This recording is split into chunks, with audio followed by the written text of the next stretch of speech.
Bé, doncs aquesta és la meva darrera experiència, va ser una de les zones més oblidades de Colòmbia. És la frontera entre Panamà i Colòmbia, és la frontera entre Centroamèrica i Sud-amèrica, es diu el Chocó. Estem parlant d'un territori que són més o menys com Catalunya, però només hi ha 60 quilòmetres de carretera. La resta és tot aigua. Són rius, selves, i aquí conflueixen 3 comunitats indígenes que es veuen afectades pel conflicte colombià i resulta que hi ha els paramilitars, l'exèrcit, la pròpia guerrilla i els hi fan la vida impossible. Tal és el punt que han de deixar els seus territoris, s'han d'anar com a desplaçats de guerra a la ciutat de Quibdó, on queden marginats en els suburbis, mal alimentats, venent artesanies per sobreviure i perdent la seva cultura. Bé, jo volia donar les gràcies a Mans Unides per convidar-me com a jurat, ha sigut una experiència meravellosa.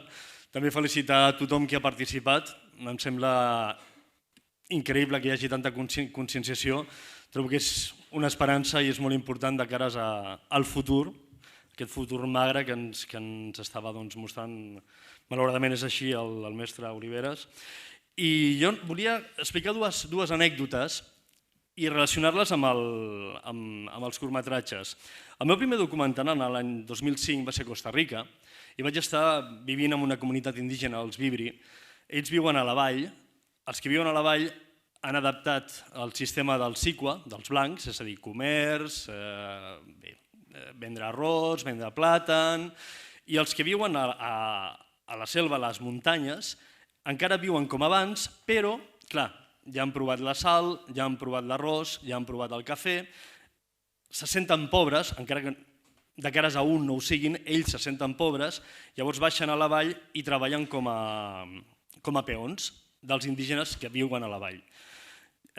Jo vaig estar convivint amb ells, vaig voler arribar a les muntanyes, no vaig poder, perquè eren 3 dies caminant per la selva, aixecat a les 5-6 del matí, acabar de caminar a les 4 de la tarda, i em vaig quedar entremig del camí, els indígenes que m'acompanyaven van marxar i el 5è dia jo ja estava espantat perquè no podia tornar, no saps com tornar, i va baixar una família indígena.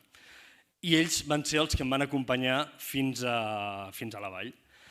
Jo en aquells moments no tenia calés perquè allà a la selva no els necessites, tenia 4 monedes i com a agraïment en aquesta família hi havia 2 nenes. Jo vaig voler fer-los un regal, un obsequi. I en una pulperia, que diuen ells, que són aquestes petites botigues que hi ha, de queviures, els hi vaig comprar un parell de bosses de patates. Per què? Perquè aquí tenim la idea que el nen estarà content amb unes gominoles, amb unes bosses de patates, i els hi vaig donar amb tota la meva alegria, esperant que fos mostra del meu agraïment. La meva sorpresa va ser quan les nenes van menjar aquelles bosses de patates, però no vaig veure alegria en els seus ulls. I aquest va ser el meu primer documental i aquesta va ser la meva primera experiència en aquest sentit. Em vaig donar compte que era un error. O sigui, abans d'intentar ajudar algú, has de conèixer-lo, has d'escoltar-lo i has d'entendre quina és la seva situació i aprendre d'ell.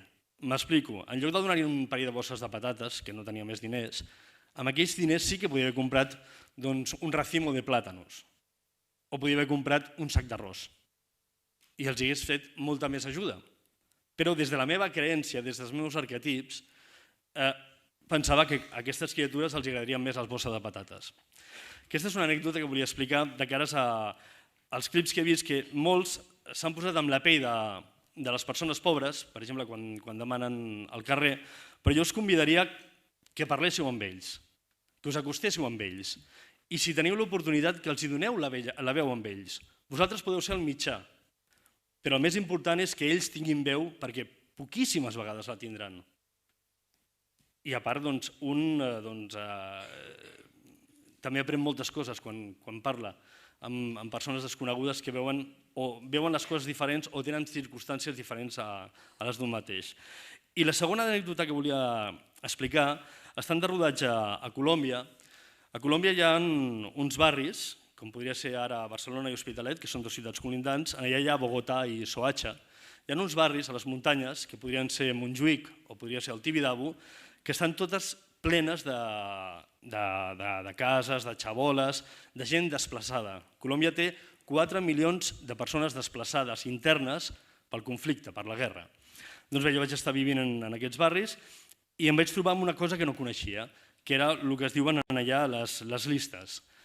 A Colòmbia, si tu ets un nano jove i portes els cabells llargs, a segons quin barri, t'apunten una llista. Si fumes marihuana, t'apunten una llista. Si robes un supermercat, t'apunten una llista. És terrible que arriba un dia que aquesta llista s'executa. Pugen els grups paramilitars i assassinen a tots aquests nanos que estaven a la llista. Des del 2002 al 2007, que és quan jo vaig fer el documental, havien assassinat 1.200 nanos i havien desaparegut 600 nanos. Parlem de xavals entre 14 i 21 anys, 26, el que més potser. Clar, jo quan vaig fer aquest documental vaig fer el seguiment d'un noi que havia estat a les pandilles i que li havien matat a 25 companys i que ara ell era un líder per a altres crius, doncs vaig tenir l'esperança que si jo denunciava aquesta situació amb aquest documental, potser podríem aconseguir alguna cosa. Potser la comunitat internacional es mobilitzaria, potser minvarien els assassinats, potser el govern colombià hauria de donar comptes en això. I em vaig il·lusionar molt. I molt més quan el documental va arribar al Festival de Valladolid, a la Seminci, es va passar als Estats Units, es va passar al Canal Internacional de Televisió Espanyola, a Iran, a Venezuela, però em vaig emportar una gran desil·lusió perquè no va passar absolutament res. Continuen matant crios i no va passar res. Però vaig tenir una molt bona notícia, i és que una ONG es va interessar per aquest nano, per el Milton, el protagonista, i em va demanar el documental. I aquest documental va començar a rodar a empreses privades i aquesta ONG demanava fons en aquestes empreses fent servir aquest documental.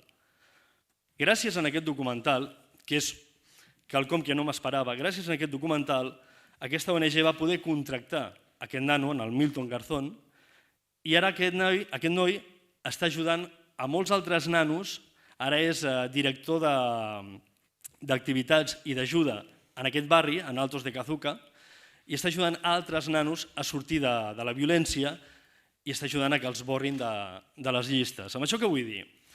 Que tots aquells que teniu un somni o vulgueu ajudar altres persones i el resultat d'aquesta ajuda no sigui el que espereu, no us desil·lusioneu, perquè segur que tindrà una altra conseqüència. Qualsevol acte té una conseqüència.